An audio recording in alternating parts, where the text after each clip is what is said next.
Chapter 16. As Stanley entered the rec room, he could hear Avery's voice from all the way across the room. "See what I'm saying?" Avery said. "Am I right or am I right?" The other bodies in the room were little more than bags of fleshy and bones dumping across broken chairs and couches. Avery was full of life, laughing and waving his arms around as he talked. "Yo, caveman, my man," he called out. Stanley made his way across the room. "Hey, slide on over, Squid," said Avery. "Make room for the caveman." Stanley crashed on the couch. He had looked for a hidden camera in the shower.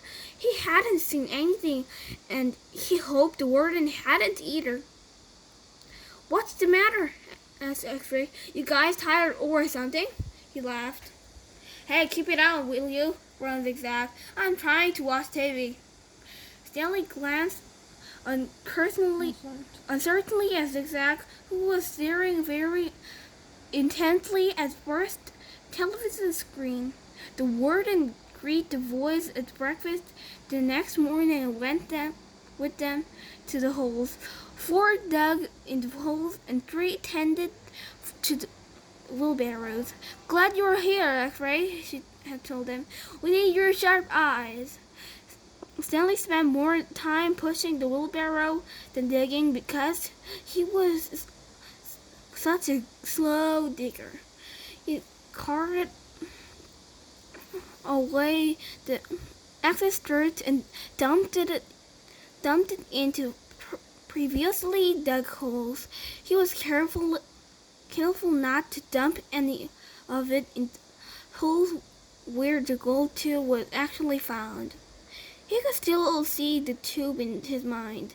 It seemed so familiar, but he just couldn't place it. He thought that it might have been the lid of the fancy gold pan. KP could have been the initials of famous author. The only famous authors he could think of: Charles Dickens, William Shakespeare, and Mark Twain. Besides, it didn't really look like the top of the pen. By lunchtime, the warden was beginning to lose her patience. She made them eat quickly so they could get back to work. "If you can't get them to work any faster," she said, "Mr. Sir, then you're going to have to climb down there and dig with them." After that, everyone worked faster, especially than Mr. Pan was watching them. Stanley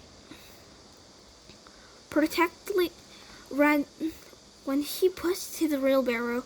Mr. Sir reminded them that they weren't Girl Scouts.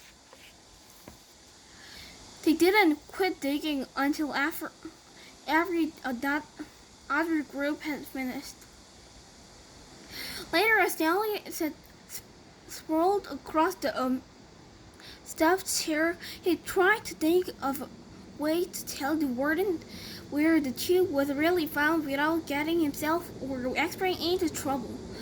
It didn't seem possible. He even thought about sneaking out and not digging that hole by himself, but the last thing he wanted to do after digging all day was to dig at night too. Besides, the shovels were locked up at night, presumably so they couldn't be used as weapons. Mr. Pendanski entered the rec room. "Stanley," he called as he made his way to him. "His name, Caveman," Zachary. "Stanley," Mr. Pendanski. "My name is Caveman," said Stanley. "Well, I have a letter here for someone named Stanley Yelnats," said Mr. Pendanski. He turned over an envelope in his hands. "It doesn't say Caveman anywhere." Thanks," Stanley said, taking it. It was from his mother. "Who's it from?" Squid asked. "Your mother?" Stanley put it in the big pocket of his pants. "Aren't you going to read it to us?" asked Armpit. Give him some space, Zachary. If Caveman doesn't want to read it to us, he didn't have to. It's probably from his girlfriend. Stanley smiled. She read it after the other boys had gone to dinner. Dear Stanley, it was wonderful to hear from you. Your letter made me feel like one of the other moms who can afford to send their kid to summer camp. I know it's not the same, but I'm very proud of you for trying to make the best of a bad situation. Who knows, maybe something good will come of this. Your father thinks he is real close to breakthrough on his sneaker project. I hope so. The landlord is dreading to evict us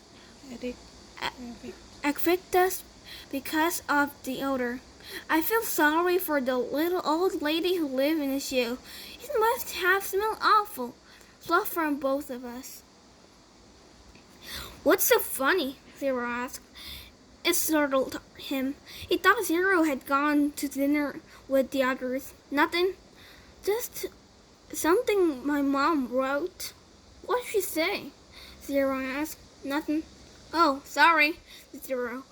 Well, see, my dad is trying to invent a way to recycle sneakers, so the apartment kind of smell bad because he always cooking these old sneakers.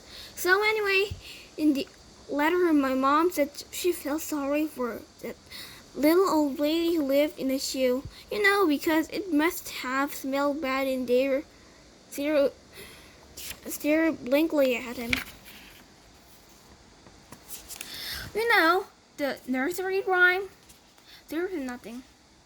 You've heard the nursery rhyme about the little lady who lived in the shoe? No. Stanley was amazed. How does it go? Asked Zero. Didn't you ever watch Sesame Street? Stanley asked. Zero stared blankly. Stanley headed on to dinner. He would have felt pretty silly reciting nursery rhymes that count friendly.